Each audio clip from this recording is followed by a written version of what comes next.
বেঙ্গল, বাণিজ্যে বসতে বাঙালি। ষষ্ঠ আন্তর্জাতিক ক্যান্সার সম্মেলন অনুষ্ঠিত হয়ে গেল কলকাতার নিউ টাউনে।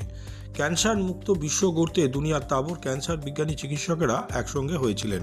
ডক্টর মাইকেল জি ফেলেন পেনসিলভেনিয়া বিশ্ববিদ্যালয়ের অধ্যাপক চিকিৎসক বলেন, এআই এর সাহায্যে ক্যান্সার ডিটেক্ট করা সহজ হয়ে গেছে। কেমো ছাড়াও অন্যান্য পদ্ধতি ব্যবহার করে আমরা ক্যান্সার মুক্ত সুস্থ জীবনের দিকে এগিয়ে চলেছি। গোটা সম্মেলনের তত্ত্বাবধানে ছিলেন ডাক্তার সরোজ গুপ্ত ক্যান্সার হাসপাতাল। অনেকেই চেনেন ঠাকুরপুকুরে ক্যান্সার হসপিটালটির নাম। বর্তমান কর্ণধার ডাক্তার অর্ণব গুপ্ত বলেন, সারা বিশ্বের বিভিন্ন দেশ থেকে ক্যান্সার বিশেষজ্ঞরা এসেছেন তাদের নতুন ভাবনা চিন্তা, নতুন চিকিৎসা পদ্ধতি নিয়ে আমাদের সঙ্গে আলোচনা করতে। এআই টেকনোলজি নিয়েও বিভিন্ন রকম আলোচনার মাধ্যমে এআই পদ্ধতিকে আরও কিভাবে ক্যান্সার রোগীদের ক্ষেত্রে কাজে লাগানো যায় সেই ব্যাপারে আলোচনা করতে। ক্যান্সারের ক্ষেত্রে আর্লি ডিটেকশনে এআই খুব কার্যকরী ভূমিকা নিচ্ছে। কেমো ছাড়াও যে ক্যান্সার ছাড়তে পারে সেই নতুন দিশা দেখাচ্ছেন অনেকেই। এই সম্মেলনে এসেই আদান প্রদান করা হয়। দেশ বিদেশ থেকে বিভিন্ন চিকিৎসক বিজ্ঞানীরা অংশগ্রহণ করেন। তাদের সম্পর্কে একটা ধারণা করা যাবে নিম্নলিখিত তালিকা থেকে। অনুষ্ঠান শেষে বিশিষ্ট ব্যক্তিরা আমাদের জানালেন তাদের এই ক্যান্সার সম্পর্কিত এই সম্মেলনে তাদের উদ্যোগের কথা।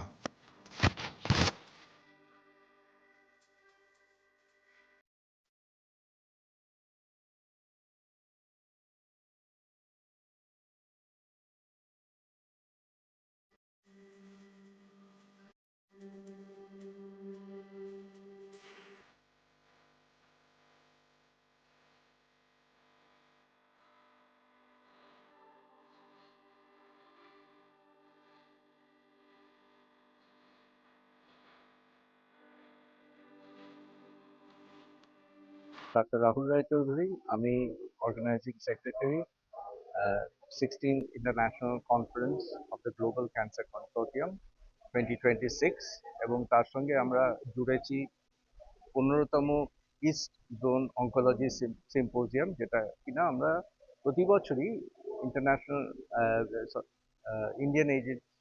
ইন্ডিয়ান অ্যাসোসিয়েশন অফ সার্জিক্যাল অঙ্কোলজিস্টের সঙ্গে করে থাকি। এবারের থিমটা একটু অন্যরকম, পার্সোনালাইজ থেরাপি।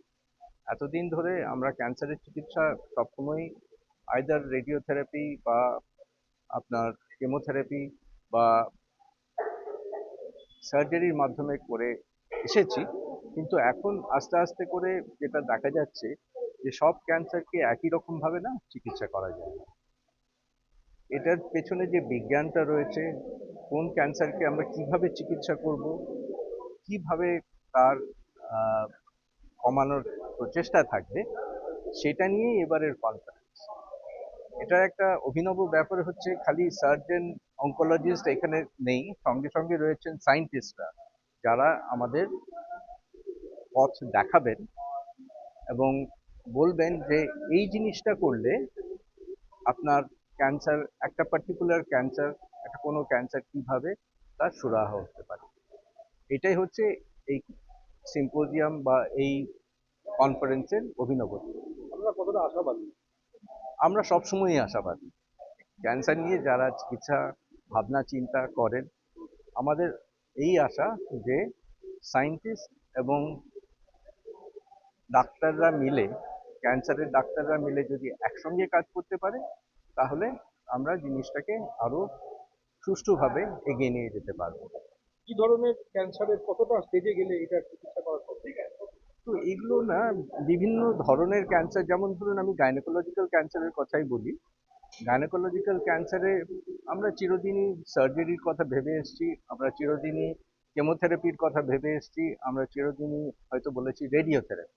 কিন্তু ইদানিংকালে দেখা যাচ্ছে যে কিছু কিছু বিশেষত্ব আছে ক্যান্সারের, যেই বিশেষত্বগুলোকে আমরা যদি কাজে লাগাই, তাহলে অন্য ধরনের ওষুধ দিয়ে ক্যান্সারটাকে কমিয়ে নিয়ে এমনটাই হচ্ছে যে জিনিসটা আস্তে আস্তে সম্পূর্ণ নষ্ট হয়ে যাচ্ছে। তো এইটাই হচ্ছে আমাদের উদ্দেশ্য এবং সেটা আমরা প্রত্যেকটা ক্যান্সারের ক্ষেত্রেই আশা করছি ভবিষ্যতে কাজে লাগাবো। এটা কতটা ব্যয়বহুল হবে, সাধারণ মানুষ কি এফোর্ড করতে পারবে? তো সবকিছুই ব্যয় সাপেক্ষ। যেটা আমাদের ধারণা হচ্ছে সবকিছুই, যেসব ওষুধগুলো ধরুন বাইরে থেকে আসছে, সেগুলো ব্যয় সাপেক্ষ। কিন্তু আমাদের এখানকার যারা ফার্মাসিউটিক্যাল কোম্পানি, তারা ধীরে ধীরে যখন ইন্টারন্যাশনাল ড্রাগগুলোর যখন পেটেন্ট চলে যাচ্ছে, তখন ভারতীয় ড্রাগ কোম্পানিরা এই ওষুধগুলো তৈরি করতে পারছে। তখন কস্ট কিন্তু অনেক কম হয়ে গেছে। যেমন একটা পার্টিকুলার ওষুধের কথা বলি, একটা ট্যাবলেট যেটা আগে ছিল প্রায় লাখখানেক টাকা, এখন সেটা মাসে 10,000 টাকায় পরিণত হয়েছে। জিনিসটা আস্তে আস্তে আমাদের ধারণা অনেক সস্তা হয়ে পড়বে। আচ্ছা, যারা যারা ক্যান্সার, যারা মানে এবং পরিবার, যারা পরিবার তাদেরকে কি প্রাপ্তি করবে? তাদেরকে মানে তাদের উদ্দেশ্যে কি বলবেন এই চিকিৎসাটার ব্যাপারে? আমরা বলবো যে আমরা আশাবাদী। আমরা বলবো যে আপনারা রুগীদের সাথেও যেমন আছেন, আমাদের সাথেও সঙ্গে থাকুন। আমরা চাইছি যে যারা সার্ভাইভার, যারা কেয়ার গিভার, তাদেরকে নিয়ে একটা সংগঠন তৈরি করতে। এটা এখন প্রায় বিদেশেও হচ্ছে, এখানেও হচ্ছে, যে they should be participant in this entire trial। এবং যেটা যেটা দেখা যাচ্ছে আস্তে আস্তে, যে তারা ইন্টারেস্টেড হচ্ছেন, যারা কেয়ার গিভার এবং যারা পেশেন্ট, তারা ইন্টারেস্টেড হচ্ছেন এই ট্রায়ালগুলো সম্বন্ধে। তো হ্যাঁ, আমরা বলবো যে আমরা এটা নিয়ে অত্যন্ত আশাবাদী। আমরা আশা করছি জিনিসটা নিয়ে এগিয়ে এগিয়ে যেতে পারবো। কারণ এই উদ্যোগটা অ্যাকচুয়ালি আজকের নয়। ডক্টর সরোজ গুপ্ত যবে থেকে উনি করেছিলেন ক্যান্সার হসপিটাল চিত্তরঞ্জন ছেড়ে, যখন সরোজ গুপ্ত তখন নাম ছিল cancer centre and welfare home. He didn't want his name to be tagged with anything, কেন উনি খুবই চাইতেন যে পাবলিসিটি বাজে, যে লোকের জন্য কিছু করতে। সেই হিসেবে যখন ঘুরতেন চিত্তরঞ্জন ক্যান্সার হসপিটালে কাজ করতেন ইংল্যান্ড থেকে ফিরে, he got the highest degree in radiation oncology from royal college.